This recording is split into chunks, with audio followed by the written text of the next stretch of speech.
Bon, bonjour à tous, ici BDC Esther. On passe l'introduction que vous connaissez déjà au bout de plus de 70 vidéos, je crois bien. Je pense que vous êtes habitués au discours de bienvenue. Donc, assez tardé, on se dit tout de suite. Voilà. Du coup, voilà.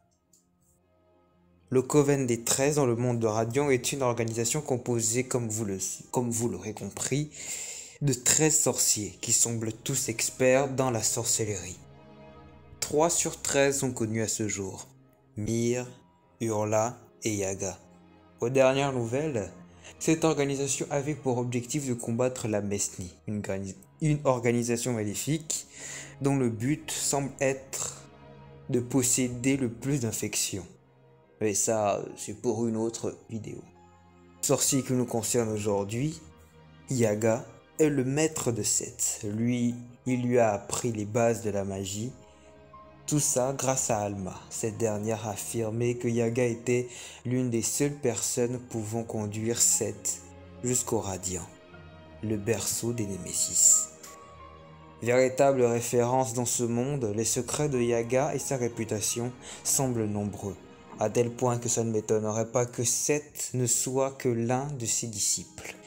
Yaga est un sorcier connu de tous, et résident à l'Artémis, la maison des sorciers.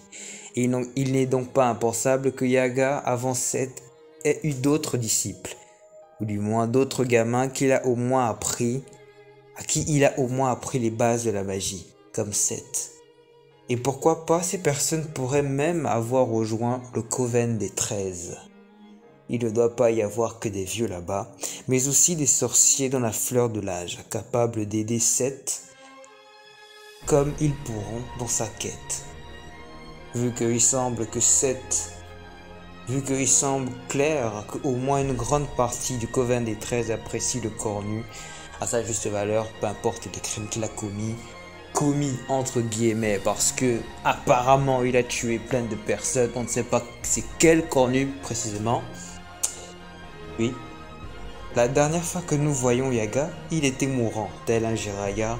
Sa mort pourrait grandement affecter, sans mauvais jeu de mots, notre héros, Seth.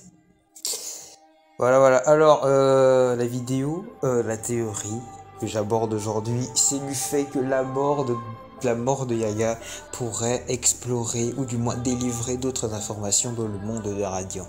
Imaginons que ce dernier perde la vie, Seth pourrait non seulement l'enterrer, mais aussi, de par cette histoire, en apprendre un peu plus, du moins sur le peu d'informations que peut avoir Yaga, on sait jamais.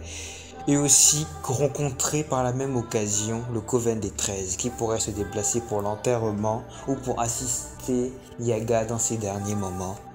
On ne sait jamais. Et il se pourrait bien que le Coven des 13 pourrait aider Seth dans sa quête à leur manière, vu que le Coven des 13 appréciait au moins un minimum la présence du corps nu.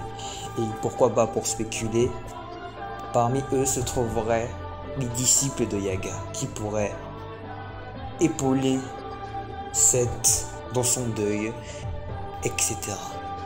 Merci à tous d'avoir regardé la vidéo. On se dit à la prochaine vidéo. Tout le monde, après, merci du monde de Radiant. Bye.